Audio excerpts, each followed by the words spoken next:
किस तरीके से हमने अपनी तंजीम बनानी है, क्या क्या सियासी तहरीक का हमारा हिस्सा होंगी वो चीज़ें, उस सब के ऊपर जो काम है वो बड़े मरबूत तरीके से ये काम शुरू हो चुका है। जो सिंध के अवाम के साथ पिछले 13 साल के साथ 13 साल से जुल्म हो रहा है, वो जाहिर है कोई भी पाकिस्तानी जो है, चाहे वो सिंध का हो या सिंध के बाहर का भी हो, तो उसको देखकर तकलीफ होती है। मैं छोटी सी एक मिसाल अगर आपको दूं, तो एक बुनियादी चीज़ जो हर इंसान की को कभी ना कभी ज़िंदगी के अंदर जो है वो ज़रूरत पड़ती है, और वो सेहत के अगर कोई मामलात आ जाएं तो सब समझते हैं कि कितनी बड़ी तकलीफ़ होती है, न सिर्फ उस शख्स को बल्कि पूरे ख़ानदान को। और उसके लिए एक इनकलाबी कदम जो लिया गया, और खैबर पख्तूनख्वा की सूबाई हुकूमत ने सबसे पहले ये काम किया, अब पंजाब की सूबाई हुकूमत ने भी कर लिया है, वफाक की जितनी इकाइयाँ हैं, इस्लामाबाद है, आज़ाद जम्मू कश्मीर है, हमारा गिलगित बल्तिस्तान है, तमाम वहाँ पर ये निज़ाम राइज होने जा रहा है सेहत कार्ड का, कि कोई भी अगर कोई बीमार होता है और उसको कोई ऑपरेशन कराना पड़ता है, कोई महंगा टेस्ट कराना पड़ता है, इलाज कराना पड़ता है, तो उसके लिए रियासत जिम्मेदारी ले रही है पहली दफ़ा पाकिस्तान की तारीख के अंदर। लेकिन सिंध की हुकूमत जो है वो अभी तक ये काम करने को तैयार नहीं है, और लोगों के ज़ख्मों पे नमक छिड़कने के लिए सिंध हुकूमत के तर्जुमान ये कहते हैं कि बैरून मुल्क से लोग इलाज कराने सिंध आते हैं। अब मैं क्या इंसान जो है, जो लोग अगर इतनी तकलीफ से ना गुजर रहे हों इस सिंध हुकूमत की जो लापरवाही है, तो इंसान को शायद हंसी आए। ये मैंने आपको सिर्फ एक मिसाल दी है, इसी तरीके से हर चीज़ अगर आप देख लें तो आपको नज़र आता है कि सिंध के अवाम जिस तकलीफ़ से गुज़र रहे हैं, वो पूरे पाकिस्तान में शायद इतनी बुरे हालात कहीं पे भी आपको नज़र नहीं आएंगे।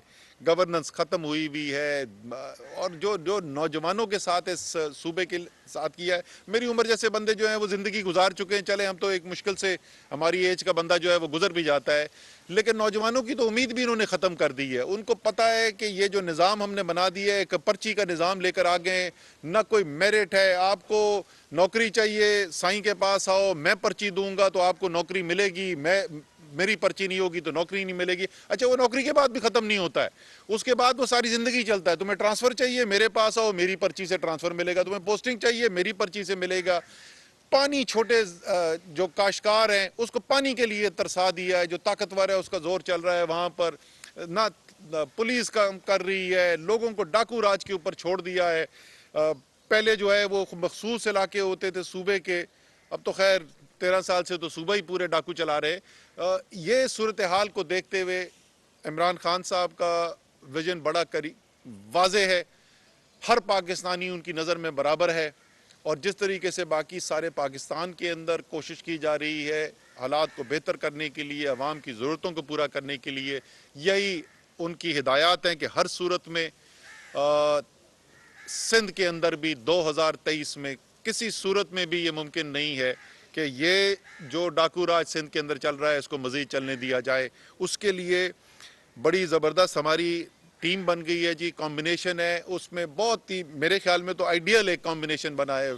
बहुत तजर्बाकार, सिंध की सियासत को समझने वाले, बड़े बड़े ओहदों पे बैठ चुके हैं, जिनको पता है कि सिंध के मामलात क्या हैं, कई जिनका मैंने जिक्र भी किया नाम, वो भी इस वक्त शामिल हैं इस सारी जस्तजू के अंदर। और बहुत सा नया खून जो आया है, जिन्होंने सियासत अपनी शुरू की है पिछले चंद सालों के अंदर, वो भी इसके अंदर। लेकिन सब ये लोग जो हैं, चाहे वो तजर्बाकार हों या वो जूनियर हों, वो एक चीज़ के ऊपर मुत्तफिक हैं, और वो ये हैं कि हमने सिंध के अवाम को इस मुसीबत से निकालना है। ये जो उनके ऊपर डाकू राज मुसल्लत कर दिया गया है, इससे उनको आज़ाद कराना है, और उनको भी वही सहूलियात देनी है, उनको भी वही उम्मीद देनी है जो बाकी हर पाकिस्तानी के पास हो।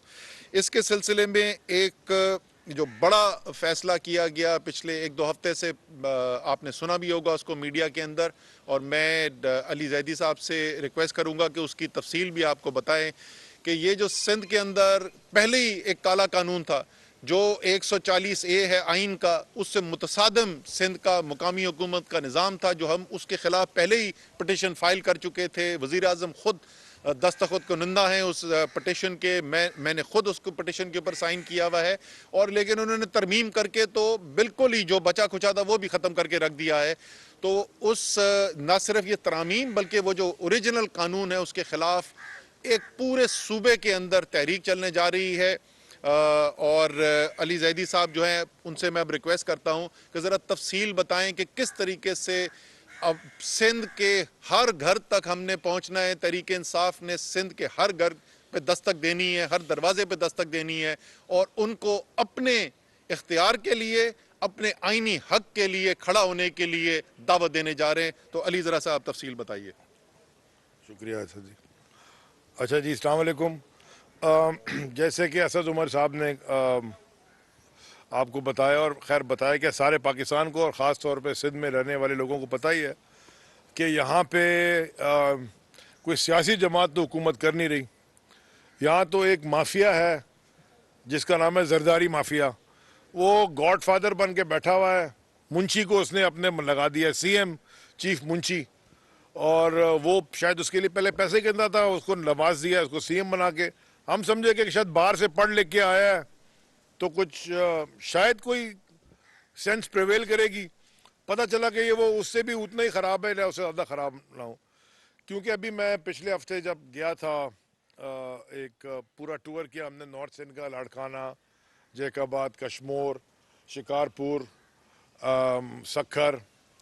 तो जो हालात वहाँ पे हैं, इसलिए मैं हमेशा कहता हूँ, इसलिए टॉक शोज़ पे भी कई दफ़ा कहा है कि जो टॉक शोज़ पे एंकर्स भी बैठे, ज़रा कभी यहाँ से निकलें कराची और इस्लामाबाद या लाहौर से और जाके वहाँ देखें तो सही अंदरून सिंध हालात हैं क्या, वहाँ लोग रह कैसे रहें। माने ये खुद अपने तो जानवरों को भी बाहर ले जाएं इलाज कराने और वहाँ इंसानों के साथ जो ये सलूक करते हैं तो वो तो कोई तबाही से मतलब डिस्क्राइब भी नहीं कर सकता कोई। ऊपर से ये लेके आ गए काला कानून, और इस काले कानून पे सारी जॉइंट अपोजिशन इकट्ठा है।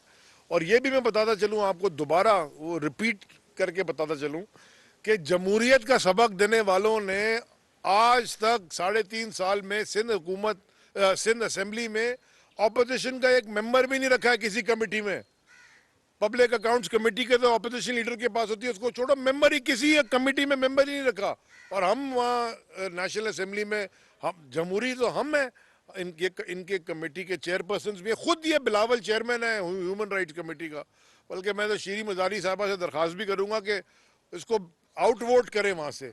ये तो मतलब ये भी एक वो अंग्रेजी का एक लफ्ज़ है ऑक्सी मोरॉन, ये भी एक ऑक्सी मोरॉन है क्या कि जी बिलावल भुट्टो जरदारी साहब जो है वो ह्यूमन राइट्स कमेटी के चेयरमैन है माशाल्लाह। सारी सबसे ज़्यादा ह्यूमन राइट्स वायलेशन जो उनकी जमात यहाँ सिंध में करती आई है, जो कि आपने देखा पिछले हफ्ते जो उन्होंने पार्लियामेंटेरियंस के साथ सीएम हाउस के सामने किया, बड़ी ज़बरदस्त ह्यूमन राइट्स दिखाई इन्होंने। नेशनल असेंबली के मेंबर भी थे, सूबाई असेंबली के मेंबर भी थे, और माशाल्लाह जो उन्होंने किया ख़वातीन के साथ, तो वो ह्यूमन राइट्स आपको वहाँ से नज़र आ गई। तो ये तो एक कमाल का ये भी तमाशा है।